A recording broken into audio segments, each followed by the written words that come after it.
At a New You Women's Clinic, we believe that your symptoms matter, that they deserve to be investigated and connected. Because when the body is talking, the answer should never be, that sounds like a you problem.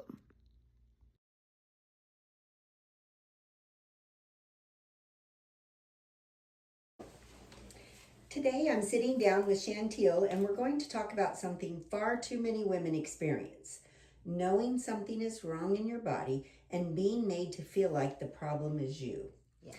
Her story has one line in it that stopped me in my tracks. That sounds like a you problem, not a me problem. And unfortunately, a lot of women have been made to feel that exact way, even if those weren't the exact words. So, tell me what was going on in your body before you came to a new you. Okay. Well, I had been dealing with some perimenopause symptoms that I know now for a couple years. And I finally went and had it looked at and had a hysterectomy. And I was okay for about 2 weeks, maybe after that. I kind of chalked some of those symptoms up to anesthesia and surgery. And then I realized that I was going into full-blown menopause, surgical menopause. And so my symptoms were extreme: the night sweats, the hot flashes, the waking up at all hours, not being able to sleep at all.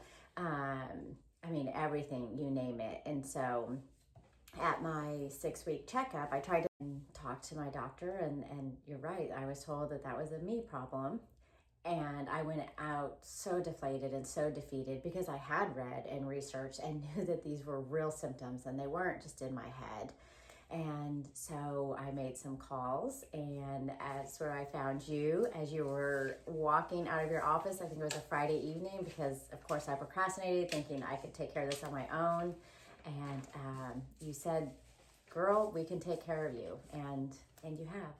What were you hoping that he would help you understand? Well, I was hoping he would help me understand that it wasn't just a me problem, and that this is the female body reacting to perimenopause and menopause, and it is a very natural part of life, and that we don't have to struggle through it, and it's not something that doesn't need to be discussed anymore. Like, it needs to be discussed. Women need to be heard.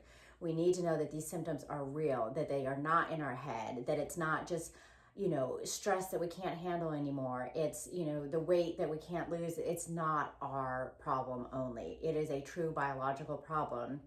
And from what I had researched, I knew that hormones could help me. I knew that my body was now depleted of all of them. I mean, I had everything removed. I had a full, hysterectomy, ovaries, everything were gone. So I knew my body no longer had any of those hormones. And it's not good for the body to just all of a sudden stop having those hormones for both cardio, for brain health, for bone health, for all of those things. And so I went in asking for help to take care of my body. And what did that make you feel like when he said that sounds like a you problem and not a me problem?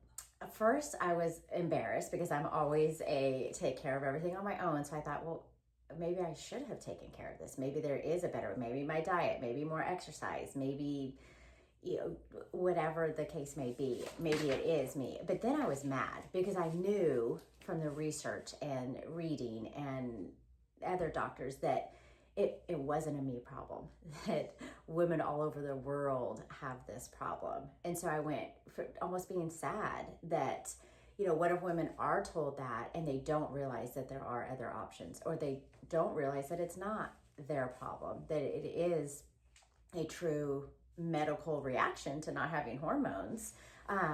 And so I felt a lot of emotions that day. So what made you decide that no, something's still not right and I'm going to keep looking for answers? Well, I think I realized I was at a client's house for work, and I was sitting there. I wasn't nervous. And I started just sweating profusely. And I started becoming embarrassed to go visit families for my job. And at that point, I thought there has to be an answer to this, because I knew my body wasn't like this before the hysterectomy. So I correlated it definitely with hormones. And as I started researching about different hormone replacement treatments and therapies, I just felt like my body was needing that to be back to where I was, or even now I'm even better than where I was, not realizing I was in perimenopause before the hysterectomy. And so it led me to start looking at those options. And when you came here to a new you, what felt different? Well, you listened, you cared, you truly treated me as a whole. I wasn't just a number. We looked at how I could feel optimal. I think that was one of my favorite things that you said is when we were looking at my blood work, that it wasn't okay to just be in the normal range. It was to be optimal for myself and my body. So I feel like every time I come here, I'm listened to, I'm cared about, I am heard as a person and not just a patient, and that you treat everything that I say, and I don't ever feel like it's a me problem. I don't feel crazy. I feel like these are very natural parts of getting older. And I've learned not to be embarrassed to talk about it. And where, menopause was hardly ever said. I don't think my mom has ever said that word to me. I can come here and truly express my stresses, my frustrations, my joy, my excitement of feeling back to who I was, 10 years ago, and even better than that. And I feel like you care about each and every one of us. So what did you learn about your hormones that you wish someone had explained sooner? That this is a normal part of aging, that a lot of the things that you feel, that you think or told, that are in your head, that, hey, this could all be part of your body's hormones starting to shift. I absolutely had no idea until I started preparing for my hysterectomy. And that was more just preparing for the surgery and what kind of pain I'm going to be in.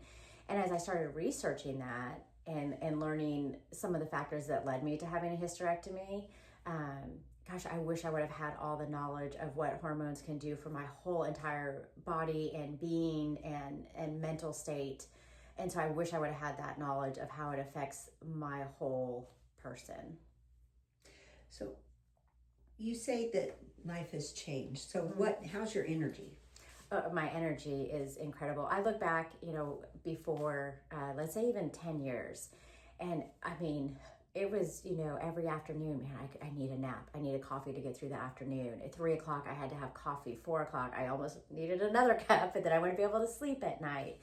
And since I've started this, hormones, I can keep going throughout the day. And it's not like this jolt of energy where you get nervous and anxious and jitters. It's just a constant energy to get things done, to feel accomplished throughout the day, to not need this nap. Or I would wake up feeling like I hadn't slept. And now I can wake up without an alarm and I'm ready to go. And I can go throughout the day. Right. And after work, back then, I would come home and fall asleep around 6:00 on the couch and struggle to even make dinner. And then I would be in bed at night. Now, granted, I was teaching 5-year-olds, but it was just this feeling of I just never had the energy. And now that thought doesn't really come over me. Excellent, excellent. How has it affected your relationships? I feel like I'm more engaged with my friendships now. I want to go and do things. My interest in being social and going places has come back. I mean, for so long, because of a lot of the symptoms I had, I didn't want to go anywhere. I didn't want to be around people. I didn't want to sweat in front of people. I didn't want to, have all those other symptoms. I just wanted to stay home and deal with them. And to be able to have that newfound love for doing things, for being social, for going out has been incredible. And what would you say to another woman who has been told directly or indirectly that her symptoms are just a her problem? I want her to know that that is so far from the truth, and that it is not a her problem. It is a true issue that's going on in the body, and that there is help and there is relief, and you can start living how you lived before you entered this period of your life. And what would you tell her about asking more questions? Oh gosh, I would ask as many questions as you can. I've always been the type that I would go to the doctors and just sit there because they were a doctor. And so ask questions. Well, why am I feeling this way? Because I have learned so much about even, internal health, vaginal health, skin health. I mean, all of it from my hormones. And it has just opened my mind up to giving myself more grace, even to know that some of these things, they are happening and it's okay. And then to kind of find out why and what I can do to help. Excellent. And what do you wish that someone would have said to you? I wish someone would have told me that this is a normal part of life and it's okay and we all go through this, and just someone to reassure me that it'll get better and it's okay not to always be okay. Awesome. Well, thank you. Yeah, thank you so much. Chantelle's story matters because this is not just the story of one woman. This is the story of what happens when women are not taught how their bodies work, when their hormone symptoms are minimized, and when they are made to believe that they are the problem.